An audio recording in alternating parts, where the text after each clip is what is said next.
Dulu beta jauh dari Yesus, dan pernah beta mau kenal Dia. Saja kita merendahkan diri di hadapan Tuhan, kita berdoa untuk kita membaca dan merenungkan firman Tuhan. Mari kita berdoa. Ya Tuhan Allah, Bapa pengasih dan penyayang, kami mengucap syukur kepadamu.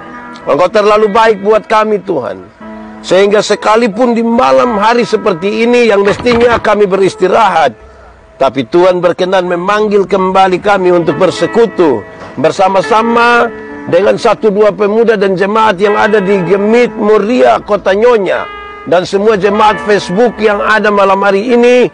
Kami datang kepada Tuhan, kami mohon Tuhan kuatkan dan teguhkan iman kami, supaya waktu di mana kami akan belajar dari firman Tuhan, kami semua dimampukan bukan saja untuk mengerti firman Tuhan, tapi lebih dari itu kami dimampukan menjadi pelaku-pelaku firman-Mu.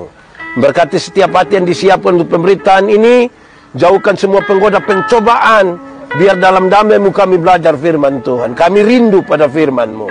Berfirmanlah bagi kami Tuhan. Dalam nama Yesus firman yang hidup itu kami berdoa. Amin. Bapak Ibu Saudara-saudara, dalam sukacita kita pada malam hari ini, saya ajak kita untuk membaca satu bagian pembacaan Alkitab terambil dari Injil Matius. Injil Matius pasal 9 ayat 35 sampai pasal 10 ayat 4. Saya ulangi, Injil Matius pasal 9 ayat 35 sampai pasal 10 ayat yang keempat. Belas kasihan Yesus terhadap orang banyak. Demikianlah Yesus berkeliling ke semua kota dan desa. Ia mengajar dalam rumah-rumah ibadat dan memberitakan Injil kerajaan sorga, serta melenyapkan segala penyakit dan kelemahan. Melihat orang banyak itu, tergeraklah hati Yesus oleh belas kasihan kepada mereka, karena mereka lelah dan terlantar seperti domba yang tidak bergembala. Maka katanya kepada murid-muridnya, tuaian memang banyak, tetapi pekerja sedikit. Karena itu mintalah kepada Tuhan yang mempunyai tuaian, supaya ia mengirimkan pekerja-pekerja untuk tuaian itu. Yesus memanggil ke-12 rasul. Yesus memanggil ke-12 rasul, ke-12 muridnya, dan memberi kuasa kepada mereka untuk mengusir roh-roh jahat, dan untuk melenyapkan segala penyakit serta dan segala kelemahan. Inilah nama ke-12 rasul itu. Pertama, Simon yang disebut Petrus, dan Andreas saudaranya, dan Yakobus anak Zebedeus dan Yohanes saudaranya, Filipus dan Bartolomeus, Thomas dan Matius pemungut cukai, Yakobus anak Alfeus, dan Tadeus, Simon orang Selot, dan Yudas Iskariot yang mengkhianati Dia. Demikian firman Tuhan. Berbahagia setiap orang yang mendengar firman, memelihara dan melakukan dalam hidup setiap hari. Shalom. Kuat sedikit. Shalom. Ada sukacita. Yang di rumah juga ada sukacita. Mantap. Tuhan Yesus memberkati. Saudara-saudara, di malam penuh berkat malam hari ini bersama saya Pendeta Yandi, juga bersama-sama dengan teman-teman pemuda dan jemaat yang ada di Gemit Moria Kota Nyonya, di halaman gereja ini, di malam di mana kita harus beristirahat. Kita masih ambil waktu dan kita percaya Tuhan memanggil kita untuk ada dalam persekutuan ini. Amin kok? Amin. Kita membaca satu bagian pembacaan Alkitab yang menarik. Belas kasihan Tuhan Yesus terhadap banyak orang. Yesus mengajar dari kota ke desa, dari desa ke kota, dari semua tempat seperti apapun Yesus masuk. Yang penting ada orang di sana, Yesus pergi ke sana. Saya bayangkan bahwa ini tidak gampang diikuti oleh banyak orang. Termasuk juga para pendeta, termasuk juga hamba-hamba Tuhan. Kami bergerak dari kampung menuju Pikota saja. Sampai Pikota mau pulang kembali itu kayak agak susah itu. Sukota nah. Beda nah, kan di kota. Begitu, Yesus masuk keluar dari kota ke desa, dari desa ke kota. Dia berjumpa dengan banyak orang. Tetapi pembacaan tadi mengatakan Yesus sangat berbelas kasih terhadap mereka. Kenapa? Alkitab mencatat 1-2 hal yang menarik. Yesus berbelas kasihan kepada mereka karena mereka lelah. Karena mereka lelah. Saya mulai dari kata lelah. Lelah ini kemungkinan besar ada 3 hal yang dimaksudkan di sini. Lelah pertama itu karena mereka capek betul. Capek. Kerja dari pagi sampai malam capek ku tidak? Capek. Lalu kenapa tidak istirahat? Lelah, capek, lapar. Mereka lelah betul-betul seperti itu. Tetapi yang kedua, saudara-saudara, ada kemungkinan mereka lelah juga karena mereka sementara berusaha begitu rupa supaya mereka bisa berusaha untuk masuk surga. Bayangkan kalau mereka hidup dan ingin melakukan 10 hukum Taurat itu dengan baik, 10 hukum dijabarkan lagi jadi 613 pasal, dari 613 pasal dijabarkan lagi jadi ribuan peraturan hidup tiap-tiap hari. Bagaimana mereka bisa lakukan itu semua supaya bisa masuk surga? Yang 10 kita pusing. Apalagi mau tambah yang lain. Yang ada di sini sudah bisa lakukan 10 hukum dan baik. Belum. 5. 2. Bisa. Oh, bisa Itu susah. Mereka lelah di situ. Mereka lelah karena kerja. Yang kedua, mereka lelah karena usaha mereka supaya mereka bisa masuk surga. Dan yang ketiga, mereka lelah karena banyak sekali persoalan yang mereka alami dalam hidup. Terlalu banyak persoalan yang mereka alami dalam hidup. Pembacaan ini menegaskan lagi. Ada hal tambahan di situ. Mereka terlantar. Terlantar. Kenapa terlantar? Gampang saja untuk kita tahu orang terlantar. Mereka tidak ada rumah. Mereka tinggal di sembarang tempat. Yesus sangat berbelas kasih terhadap mereka. Tetapi bagian yang kedua dari terlantar ini menarik, saudara. Karena yang dimaksudkan dengan terlantar itu adalah mereka saling mengabaikan satu dengan yang lain. Kita tinggal bersama-sama, orang tinggal bersama-sama, tapi tidak memperhatikan satu dengan yang lain. Anak, orang tua, suami, istri, masing-masing tidak saling memperhatikan. Susah. Mereka terlantar. Dalam keadaan terlantar seperti itulah, Yesus berbelas kasih kepada mereka dan Yesus bilang mereka ini mesti ditolong. Lalu dia bilang kepada siapa? Dia bilang kepada murid-muridnya. Kamu harus minta kepada yang empunya ini pekerjaan supaya berikan kepada kamu pekerja-pekerja. Tuayan memang banyak, tapi pekerja sedikit. Harus minta kepada Tuhan supaya banyak orang datang untuk melayani Tuhan karena ini ada banyak sekali pekerjaan. Saya bilang kepada saudara, saya boleh bertanya kepada saudara, menurut saudara, ini khotbah 1-2 hari yang saya bawa. Menurut saudara, Tuhan itu maha kuasa atau tidak? Kuasa. Betul, saudara yakin? Betul-betul yakin. Kalau begitu saudara yakin bahwa Tuhan Maha Kuasa, apakah saudara percaya bahwa seluruh pelayanan Tuhan bisa jalankan sendiri, kok tidak? Bisa. Menurut saudara Tuhan bisa jalankan pelayanan sendiri, kok tidak? Bisa. Sangat bisa. Lalu kenapa dia bilang panggil orang untuk melayani? Bukan karena Tuhan tidak mampu. Bukan karena dia tidak mampu. Tapi dia panggil kita semua. Nanti sebentar dalam teks yang berikut itu kan kita baca tentang murid-murid, toh? Yang dia panggil pertama. Dia panggil orang semua supaya orang bisa melihat bagaimana pentingnya ini jiwa-jiwa. Sekaligus ini penghormatan. Ini apa? Supaya ketika kita dipanggil oleh Tuhan dalam penghormatan ini, jaga itu kehormatan dari pelayanan. Banyak kali kita tidak jaga. Botong kegeng-geng, botong rasa botong ya inti. Padahal Tuhan yang menjadi inti di situ. Dia panggil. Lalu saudara-saudara lihat, dia ajar mereka. Dia pengajaran ini menarik. Tapi saya akan taruh yang soal mengajar ini bagian terakhir. Mari kita lihat dulu di pembacaan selanjutnya. Dia panggil 12 murid itu. Ini 12 murid ini dari latar belakang yang beda-beda. Tapi yang menarik 4 nama pertama itu adalah nelayan-nelayan. Itu juga adalah saudara-saudara dari Yesus. Tapi saya lihat saudara-saudara, bahwa karakter dari pekerjaan mereka cukup mempengaruhi sikap mereka dalam pelayanan. Saya kira kalau di Moria sini kan tahu sejumlah nelayan, tahu kan dek-dek ke laut. Kadang-kadang kita dari sini langsung lompat di laut. Sampai saya di situ. Saudara tahu nelayan itu, saya membayangkan nelayan itu orang yang paling bisa menjaga keseimbangan. Paling bisa menjaga keseimbangan.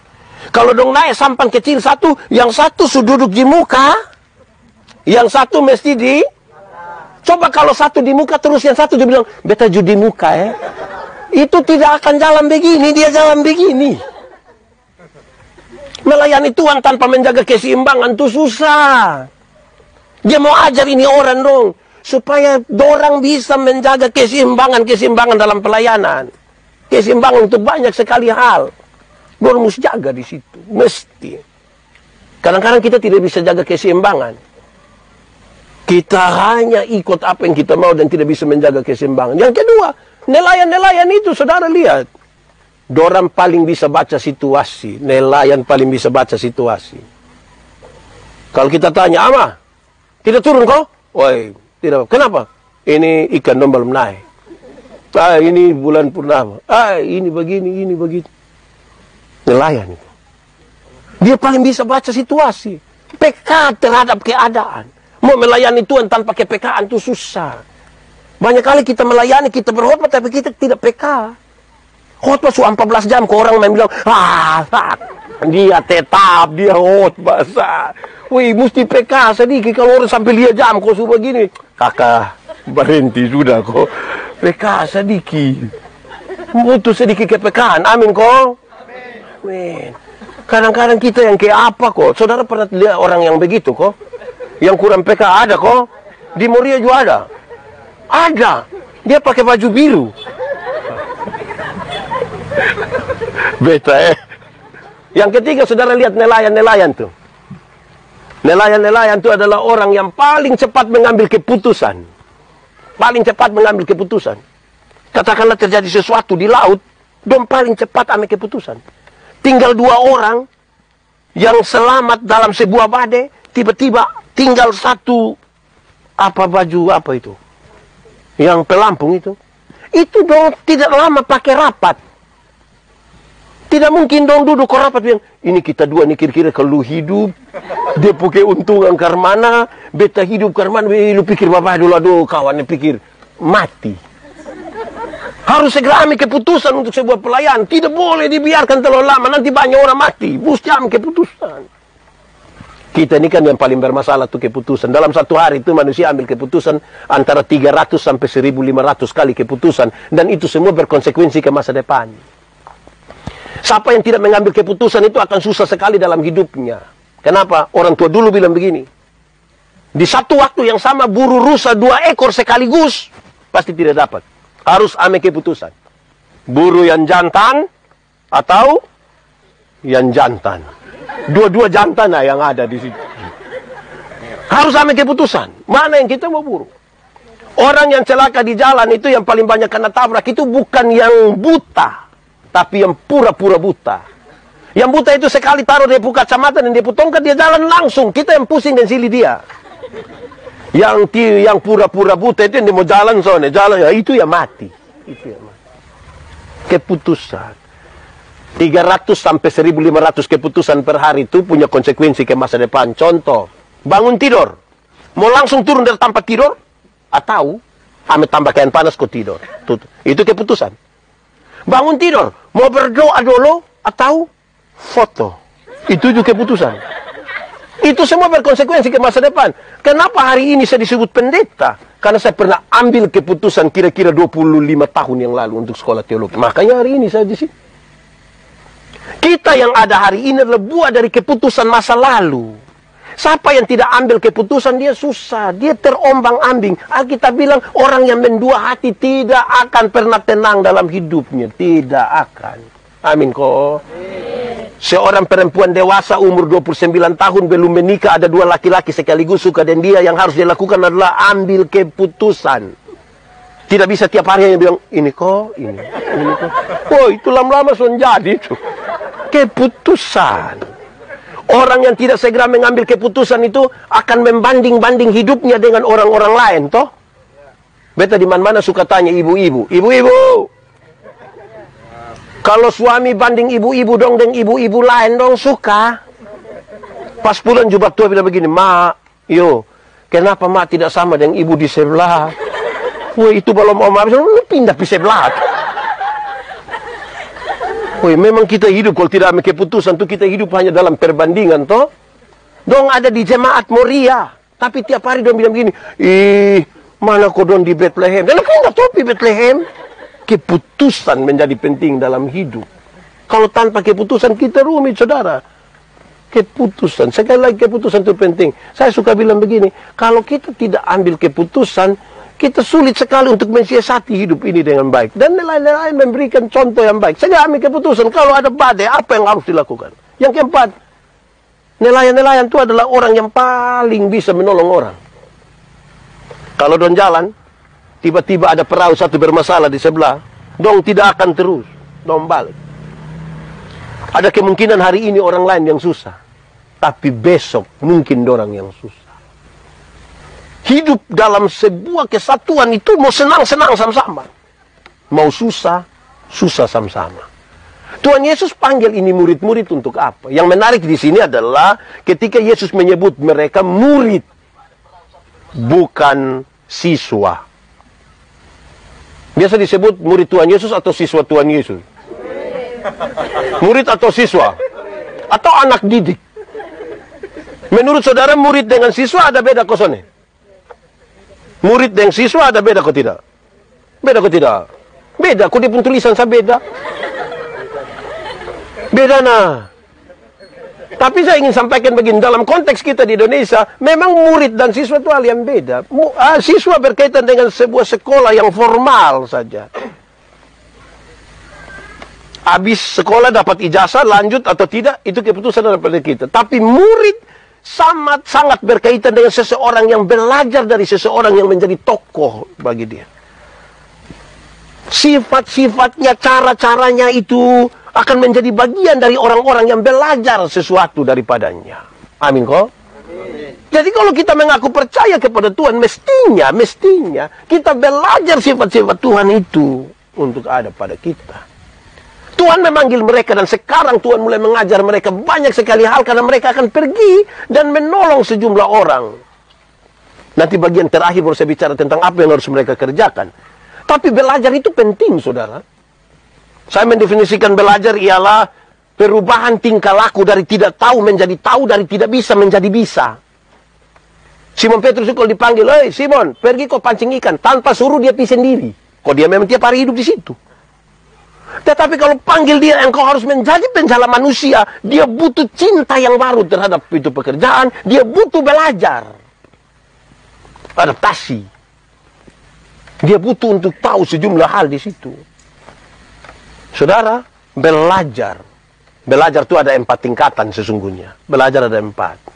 1, belajar untuk tahu. Belajar untuk tahu, itu tingkatan bagus. Banyak orang sudah belajar untuk tahu. Semua barang don tahu habis. Tapi itu tingkat dasar. Banyak orang yang sudah tahu, belajar dan tahu banyak sekali hal. Tetapi itu tingkat yang paling dasar. Sebentar kita bisa ukur, kita di bagian mana. Tapi yang kedua, belajar untuk tahu dan melakukan. Nah, ini mulai repot ini. Banyak orang belajar untuk tahu kalau dia ada 100 orang, ketika dia tahu dan melakukan, biasa dari 100 dia turun pilih 10. Ada banyak orang tahu, tapi melakukan ya, belum tentu. Banyak orang Kristen tahu semua. Kita omong sedikit dia langsung kutip ayat Alkitab. Tapi melakukan, belum tentu. Berulang-ulang kali beta bilang. Ketika mengajar ilmu homiletika don tanya, Pak Pendeta, khotbah yang baik itu yang karmana? Bet lupa maksud. Khotbah yang baik itu tulis, kok tidak tulis berapi-api atau berair-air? Betul tidak. Khotbah yang baik itu bukan soal tulis atau tidak tulis, bukan soal berapi-api atau berair-air. Khotbah yang baik itu ialah omong karmana. Apa? Omong karmana, bikin begitu. Jangan omong lain. Belajar untuk tahu dan melakukan. Ini tingkat kedua. Tahu, melakukan. Supaya apa yang kita omong, itu juga yang kita kerjakan. Ada orang yang parah. Bukan saat dia omong apa, lakukan lain. Ada orang yang bahkan pikir lain, omong lain, bikin lain. Hasilnya kelainan. Jadi kalau saudara ketemu orang kelainan itu kan tidak sambung antara yang di sini, dan perilaku. Itu tingkat kedua. Tingkat pertama tadi apa? Belajar untuk tahu. Belajar untuk tahu ini kan sekedar jadi pintar toh. Nah, untuk pintar itu selalu ada batas. Di dunia ini kalau orang sebut pintar pasti ada batas. Sekolah makin tinggi, makin sadar bahwa itu terbatas. Orang kalau menuju ke dokter misalnya begitu kan dia mengerucut pi satu hal. Kalau kita pergi rumah sakit, kasih tahu dan tanya, sakit apa? Kami ada sakit terganggu begini-begini. Setelah periksa sedikit, dong bilang begini, pi di bagian telinga.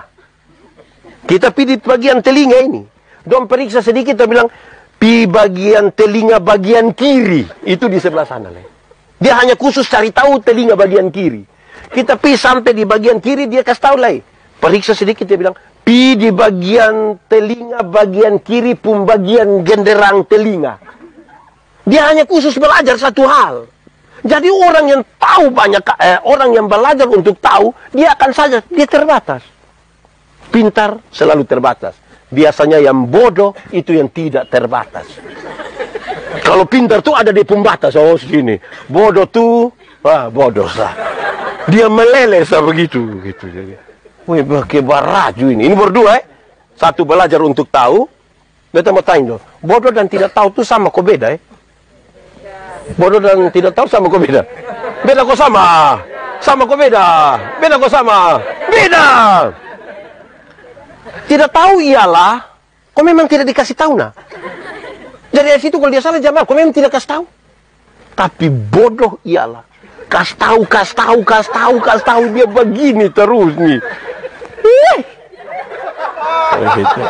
Kedua, tingkatan pertama belajar untuk, tingkatan kedua belajar untuk tahu, dan yang ketiga, yang lebih tinggi, belajar untuk tahu, untuk bisa melakukan, dan sekaligus bisa hidup bersama dengan orang lain. Itu hebat. Su tahu lah, bisa lakukan lah, bisa gabung dengan orang lain. Karena ada banyak orang bikin diri eksklusif. Kita ini kadang-kadang hidup dalam pengelompokan. Di jam bergaul dengan dia, Kenapa? Dia hanya sekolah minggu. Ya, habis kita yang lain apa? Kita suka bikin pengelompokan. Kita sulit sekali hidup bersama-sama dengan orang lain itu. Padahal siapa? Hei, kita pun hidup semua ini hanya untuk dengan orang lain. Karena kita makhluk sosial. Saya mau tanya saudara. Kita pun hidup ini, Tuhan sudah siapkan di alam semesta untuk kepentingan manusia, toh? Dia siap semua, baru manusia diciptakan. Supaya manusia tinggal menikmati semua yang diciptakan. Artinya, kalau manusia tanpa alam semesta, dia biasa-biasa sah. Alam semesta tanpa manusia, dia biasa-biasa sah. Tapi kalau manusia ada baru alam semesta tidak ada, mati kau hidup. Mati. Pacuan kuda berlari manusia bisa pinonton. Betul kok tidak? Tapi kapan manusia lari kuda datang nonton? Tidak ada. Tidak ada. Mana kalau pacuan kuda manusia bisa pinonton kalau tidak? Kapan kalau manusia lari juga kuda bilang, "Woi." Manusia dong ada berlari di sini. Woi, kan tidak ada. Iya. Ikan paus terdampar di mana?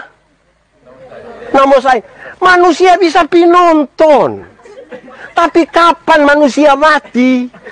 Terus ikan paus bilang, "Woi kawan dong. Pak Menovi ada masalah tuh." Merbotompi tidak apa-apa. Jadi manusia ini Tuhan atur supaya dia tidak bisa sendiri. Manusia mesti hidup dengan manusia. Jangan bikin diri inti, jangan bikin diri eksklusif. Kita pun hidup ini Tuhan atur untuk jadi berkat bagi orang lain. Bukan berpusat pada diri sendiri. Semua yang berpusat pada diri sendiri, itu Tuhan Allah tidak suka. Contoh, makan puji. Itu untuk diri sendiri atau untuk orang lain?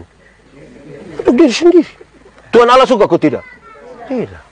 Sombong. Itu untuk siapa? Untuk diri atau untuk orang lain? Tuhan Allah suka? Di sini ada yang sombong. Itu karena berpusat pada diri Tuhan tidak suka. Saudara tahu, bahkan untuk hal-hal prinsip dalam hidup, Tuhan atur itu untuk orang lain. Contoh, kita makan. Pernah makan kok tidak? Pernah makan kok tidak? Kita makan untuk kita pun diri atau untuk orang lain? Untuk siapa? Untuk siapa? Kita makan untuk siapa?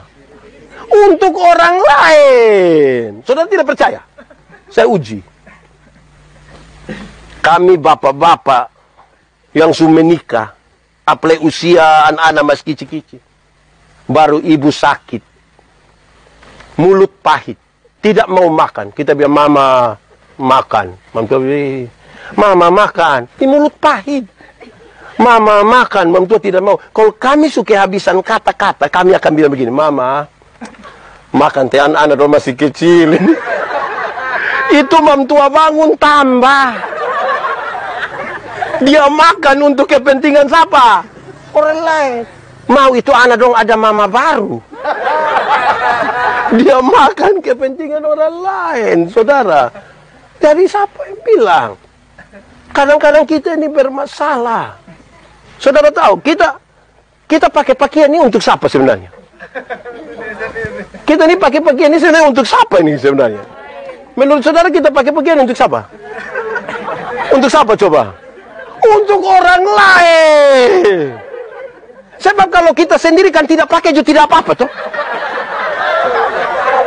Mau jalan-jalan saya tidak apa-apa. Hanya karena ada orang lain makanya kita pakai. Supaya orang ketemu kita dia bilang, kan tidak begitu. Jadi kita bahkan pakai pakaian untuk orang lain. Saudara-saudara, kita nih apa sih yang kita buat supaya ada dimensi orang lain? Karena itu Tuhan panggil kita belajar untuk tahu, untuk bisa melakukan, sekaligus untuk bisa hidup dari orang lain. Bukan makin eksklusif. Saudara-saudara, kalau kita kurang bergaul dengan orang lain, itu yang biasa kita susah. Saya bayangkan saudara-saudara, ini hal susah karena apa? Kalau kita ada masalah di rumah, kita mati begitu. Kita pukawan yang pejabat-pejabat dong itu. Mau datang berapa lama? Paling-paling setengah jam. Paling lama tuh 1 jam tuh bilang, aduh Bapak Pendeta, aduh ini kita ada, aduh. Paling 1 jam. Yang duduk sampai pagi, yang pigali lubang, itu orang-orang yang kita tadinya anggap dong tidak. Dong yang duduk jaga kita. Bukan dong duduk biasa, sambil menyanyi. Melayani, lebih sungguh. Kopi belum keluar dong keluar. Melayani. Jadi jangan hidup untuk diri sendiri, untuk hidup untuk orang lain toh. Amin kok. Yang keempat ini paling tinggi. Yang paling tinggi. Belajar untuk tahu, untuk bisa melakukan, untuk bisa hidup dengan orang lain, dan tetap menjadi diri sendiri. Itu paling tinggi. Yesus ajarin murid-murid dong untuk belajar kau tahu, bisa lakukan, bisa hidup dengan orang lain, tapi tetap menjadi diri sendiri. Banyak kali kita sulit mempertahankan kita punya identitas diri sendiri. Banyak kali kita kehilangan identitas diri. Orang kalau kehilangan identitas diri, bagaimana dia bisa tahu karunia-karunia yang Tuhan kasih dia untuk kemudian menjadi berkat bagi orang lain? Kan susah. Makin sadar kita sendiri, kita tahu, oh ini yang Tuhan kasih di saya. Saya tidak perlu harus sama dengan dia. Karena masing-masing orang Tuhan berikan beda-beda. Setelah Tuhan kasih dong memahami pelajaran-pelajaran ini, Tuhan berikan kepada mereka kuasa. Kamu akan melenyapkan segala penyakit. Kamu tidak akan bawa penyakit. Tapi kamu akan melenyapkan segala penyakit. Kamu akan usir setan. Bayangkan. Saya suka tanya, kita takut setan atau setan takut kita? Boleh jawab, kita takut setan atau setan takut kita?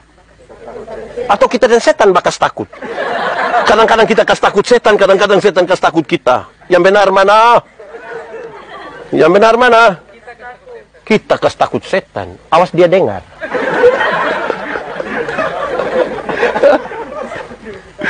Saudara-saudara, Tuhan mau pakai orang. Woi bosom pergi. Tapi pergilah dengan belas kasihan. Pergilah dengan belas kasihan. Kadang-kadang kita menolong orang tapi tidak dengan belas kasihan. Kadang-kadang kita tolong orang tapi tidak belas kasihan. Ada yang dia tolong orang itu untuk tolong kembali dia pun diri. Nanti singgah di rumah kok ambil itu buah dong ambil. Yang di kulkas ambil. Padahal yang dia maksud, ambil kok kalau busuk, nah di lupu rumah, jangan di sapu rumah. Jadi dia mau kas pindah sah, daripada kok kotor dia rumah lebih kas pindah. Ini tolong karmana. Kalau mau tolong. Bukan kas pindah bebander, kita bisa belah. Itu ke karmana koang. Kadang-kadang kita tolong orang tanpa belas kasihan.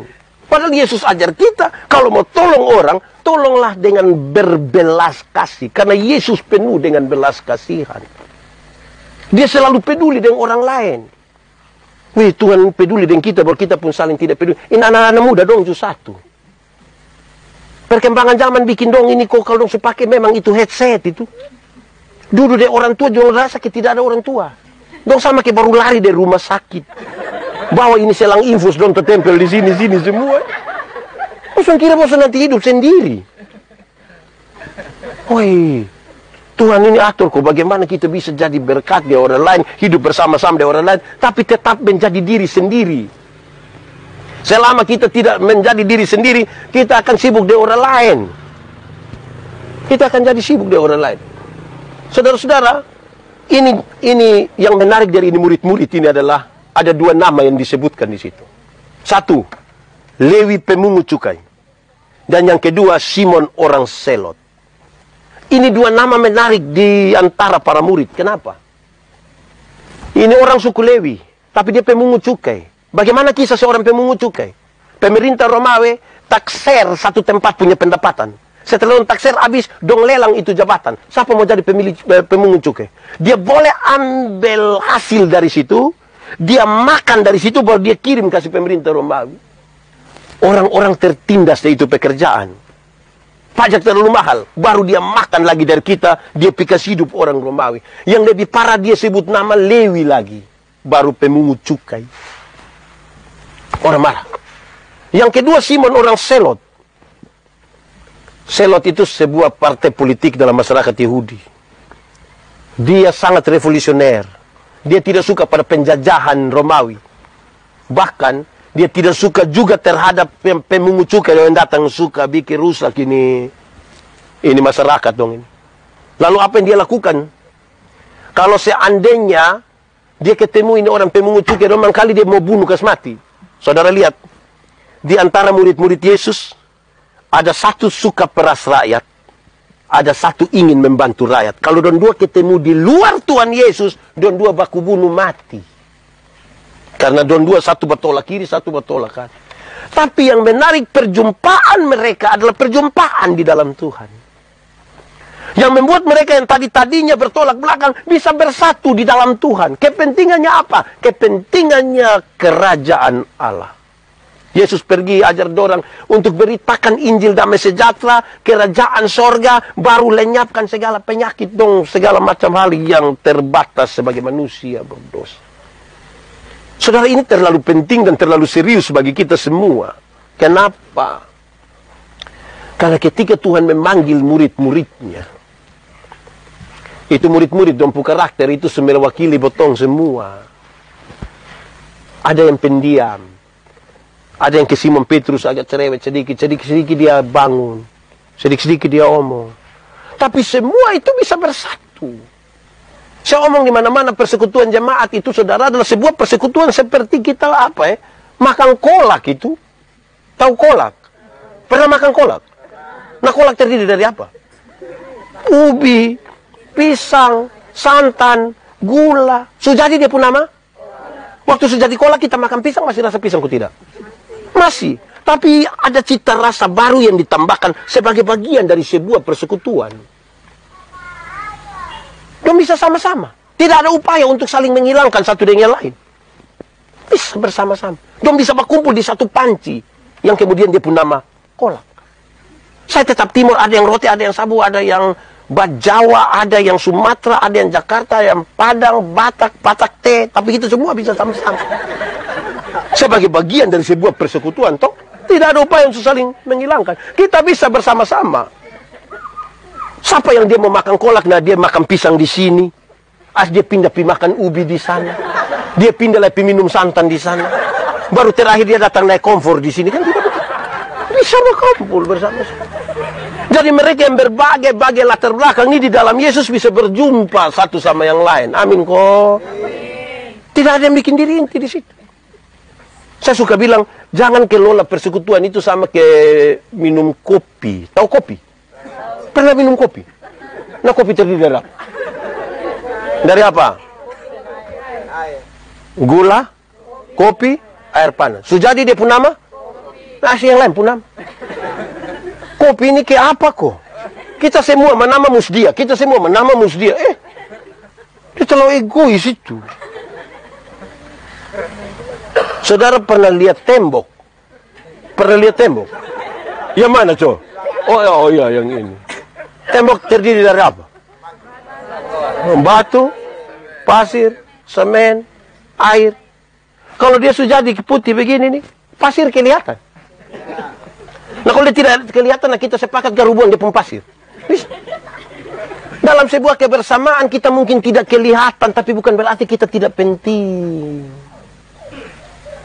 Dalam sebuah kebersamaan kita mungkin kelihatan karena badan besar, tapi bukan berarti orang lain tidak penting dalam hidup ini. Murid-murid itu tidak ada satupun yang bisa bikin diri inti di situ. Semua menjadi sama di hadapan Tuhan Allah untuk satu kepentingan. Kepentingan kerajaan sorga yang mau kita taruh di situ. Tanda-tanda kerajaan sorga itu harus nyata di tempat di mana kita berada. Tuhan mau supaya ini jiwa-jiwa yang terlantar orang ditolong. Tadi saudara lihat 3 kelelahan pertama yang saya bilang. Mereka lelah secara fisik. Mereka lelah karena masalah yang mereka hadapi. Yang ketiga, mereka lelah karena berusaha semampu mereka untuk melakukan hukum Taurat supaya bisa masuk surga. Mana bisa jadi? Yesus mempikas tahu sendong tentang Injil damai sejahtera. Bahwa kamu kalau nanti kemudian diselamatkan, bukan karena kamu, tetapi karena kasih karunia dari Tuhan bagi kita. Amin kok? Amin. Nah, waktu kasih karunia Tuhan kita sudah terima, itulah kita mau beribadah, kita mau berbagi. Saudara-saudara, orang yang menikmati kasih karunia Tuhan, dia tidak akan pernah bertingkah dengan Tuhan. Tuhan ketika memanggil dia untuk melayani,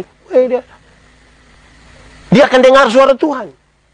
Kadang-kadang kita pun telinga ini sulit untuk dengar suara Tuhan. Saya berkhotbah di pedalaman timur, saya kasih tahu bahwa kita ini kenal 2 bunyi gong. Ada gong pertama dia pun bunyi bilang begini. Orang timur TTS sebut sene. Bunyi gong yang pertama bilang begini. Teng, teng, teng. Teng, teng, teng. Itu bunyi apa? Lonceng gereja. Waktu dengar bunyi lonceng gereja, banyak suami bisa bilang di depan istri bilang, Mama, om now kita. Lupikas kita. Tapi ada bunyi gong kedua, ini dia pun tempo lebih cepat. Titu. Itu bunyi gong apa? Pesta. Waktu dengar bunyi gong pesta, suami-suami yang tadi bilang Mama home now kid, sekarang dia ganti Mama home pau kid. Lu tunggu kok saya mti. Itu besok baru dia pulang. Skuku Babu Revo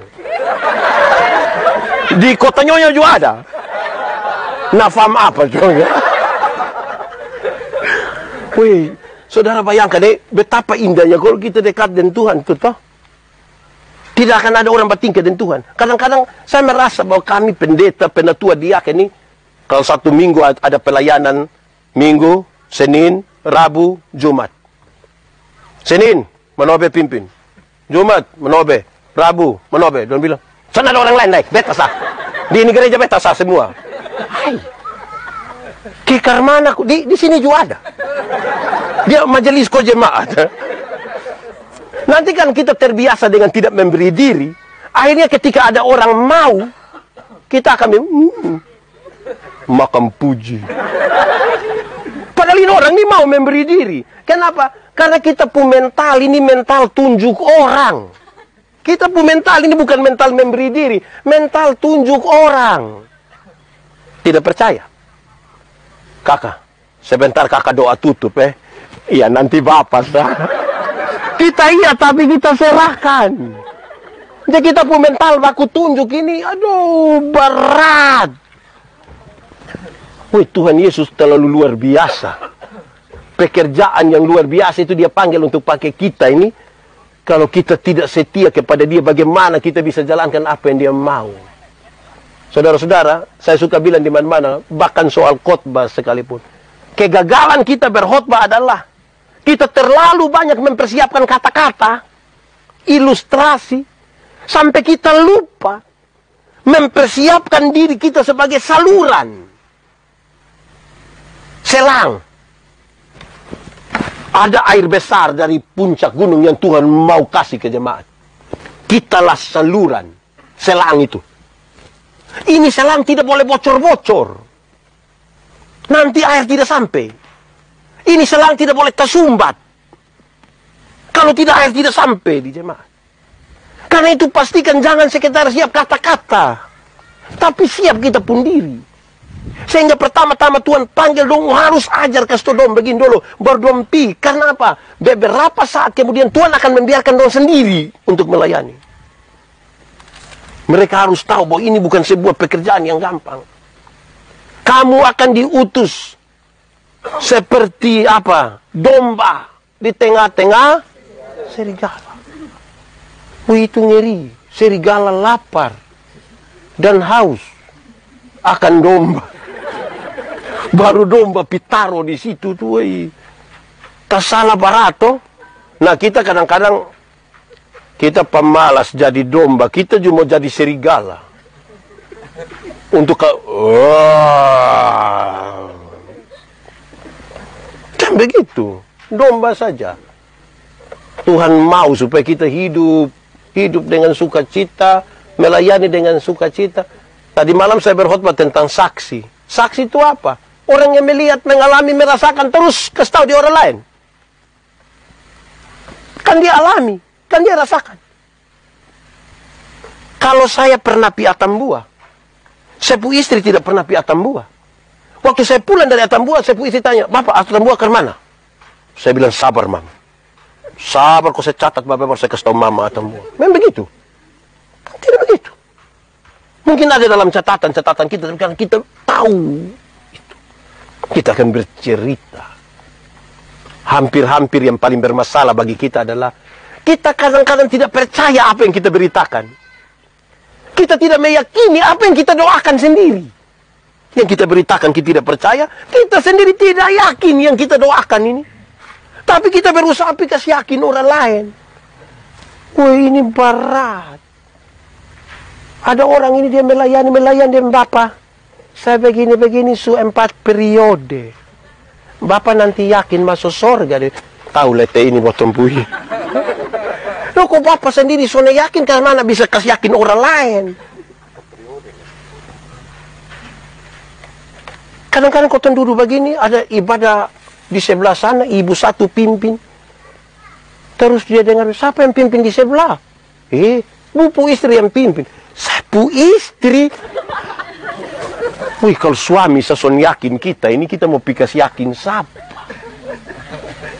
Wih, memang ini hidup, ini butuh perjuangan terus menerus bersama Tuhan. Tuhan itu panggil orang, kalau saudara baca itu manusia dong, bukan karena dong lebih, bukan. Tapi karena dong mau. Bukan karena dong tahu, tapi karena dong mau. Ada banyak orang tahu, tapi tidak mau.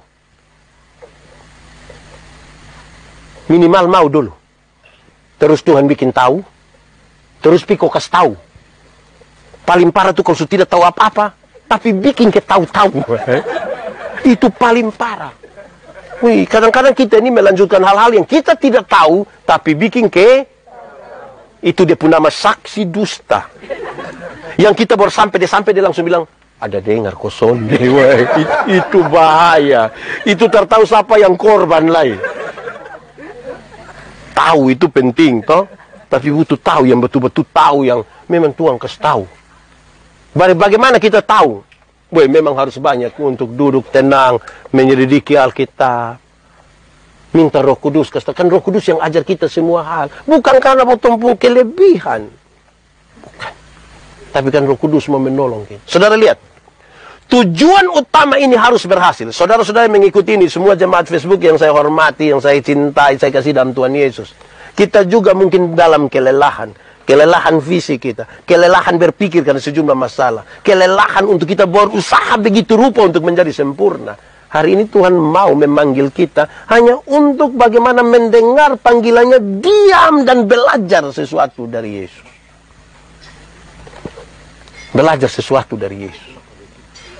Kadang-kadang kita murid Yesus, tapi kita pemulut lebih banyak bicara tentang setan. Saya suka pakai contoh begini. Saya orang Soe, lahir besar di Soe. Kalau saya cerita tentang Soe, saudara percaya atau tidak? Kenapa percaya? Dan saya orang Soe. Kalau saya orang Soe, lahir besar di Soe, terus lebih banyak cerita tentang Surabaya. Saudara percaya atau tidak? Kenapa tidak mau percaya? Apa yang saya maksudkan? Kadang-kadang kita mengaku murid Tuhan. Kita mengaku pelayan Tuhan, dekat dengan Tuhan. Tapi kita pun pengakuan itu tentang setan semua. Sakit sedikit kita bilang, Bapak, ini dia. Itu guys. Lewat tengah malam, kalau listrik mati, ada pohon besar, kita bilang, Bapak, pohon kusambi. Ya pohon kusambi bikin apa? Mau bikin sei. Jadi kita mengaku kita pemulut ini Tuhan, tapi pengakuan kita bukan Tuhan. Sebagai pendeta ini kami jalan di mana-mana, tiba-tiba on telepon. Pendeta, yo, di mana? Jalan-jalan toh? Bapak singgah dulu. Di mana? Rumah sakit. Bikin apa? Oh ada bapak sakit, mama sakit ya. Oh saya pi. Sulari setengah mati sampai di sana, pas sampai, oke, Bapak pendeta berdoa dulu. Pas pun doa habis dengan Bapak, ini obat. Nah kalau ini obat sebegini kenapa susah saya berdoa? Jadi mulut kita mengaku bahwa Tuhan, tapi pengakuan kita, mulut omong Tuhan, pengakuan kita di obat. Bapak ini obat. Itu hari satu hampir apa? Bapak ini dokter. Nah kalau memang dokter sudah lalu kenapa susah berdoa? Mestinya orang-orang yang belajar dari Tuhan mengatakan. Mestinya. Orang-orang yang belajar dari Tuhan mengatakan. Tuhan yang Maha Kuasa yang bisa menyembuhkan itu bisa pakai apa saja. Termasuk ini dokter, termasuk ini obat, termasuk ini makanan, ini makan minum. Semua kamu bisa sembuh. Supaya kalau kamu sembuh kamu percaya. Ini karena Tuhan mengerjakannya bagi kamu. Amin. Bukan pengakuan kita di luar. Saya suka bilang saudara-saudara, kadang-kadang kita ini aneh. Hanya orang percaya kepada Tuhan itu yang dia pernyataan hanya tentang Tuhan. Ada otot dari sini mau pisau, balik di camplong, tinggal 2 orang yang selamat. 1 orang percaya, 1 orang tidak percaya. Yang orang percaya akan bilang, untung Tuhan saya selamat, untung Tuhan. Yang tidak percaya Tuhan yang bilang, untung tadi saya lompat cepat-cepat. Nah, jadi kita ini kadang-kadang kita mau untung siapa coba? Jadi kalau mau untung Tuhan, biarlah untung Tuhan, karena Tuhan yang panggil kita toh. Wih, kalau Tuhan panggil kita, saudara-saudara, biarlah nama Tuhan yang dipermuliakan, toh. Kadang-kadang kami merampas itu kemuliaan Allah. Orang-orang yang Tuhan panggil ini, dia yang rampas kembali kemuliaan Allah. Saya, pembinaan majelis di semua tempat, saya suka tanya banyak ibu-ibu, Mama, minta maaf Mama kerja apa? Saya di rumah sama Bapak. Oke. Minta maaf Mama tamat apa? Saya tamat SD sama Bapak. Mama, saya mau kasih Mama. Dari segi pendidikan, dari segi psikologi, Mama tidak pantas berdiri di muka bupati khotbah. Tapi kalau ada satu hari di mana Mama bisa berdiri dan harus berkhotbah dan bupati duduk di situ, karena bukan Mama, tapi Tuhan yang mengutus Mama bicara kepada dia.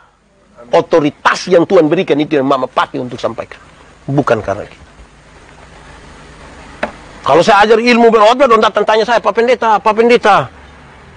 kami ini sekolah tidak betul, Bapak.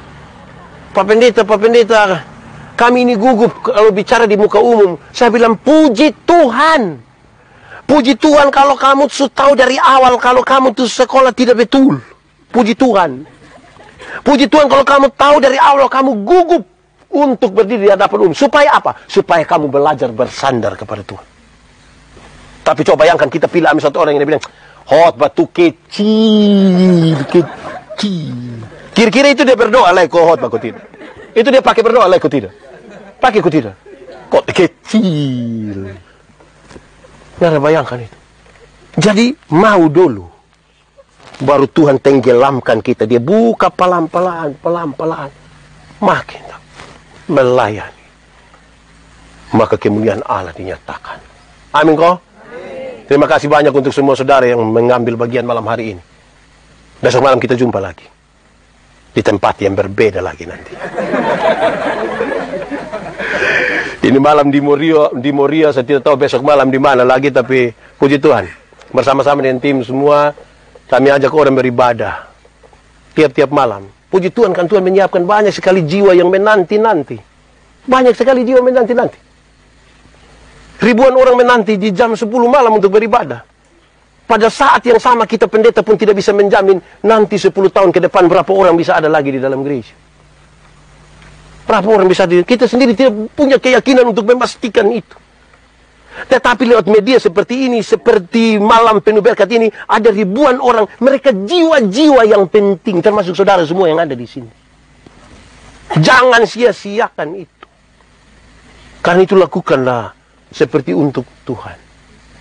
Saya lihat tambah hari ini, kemarin kami ada di Babawi, Ibu Pendeta bilang begini, Pak Pendeta kami 800 kakak, tapi satu kebaktian belum tentu 800 orang hadir.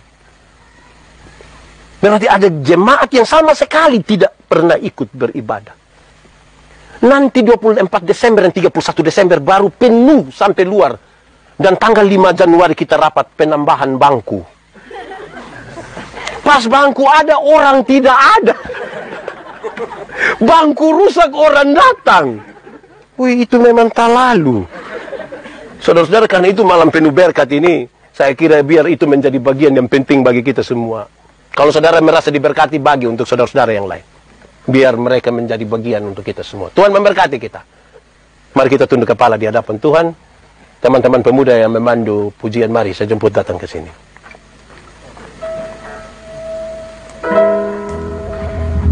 Kita angkat hati kita mungkin ada dalam berbagai kelelahan fisik, pikiran, dan berbagai hal, masalah dalam hidup kita. Tapi kita percaya Tuhan menyertai kita. Terima kasih banyak. Engkau Bapa yang baik buat kami.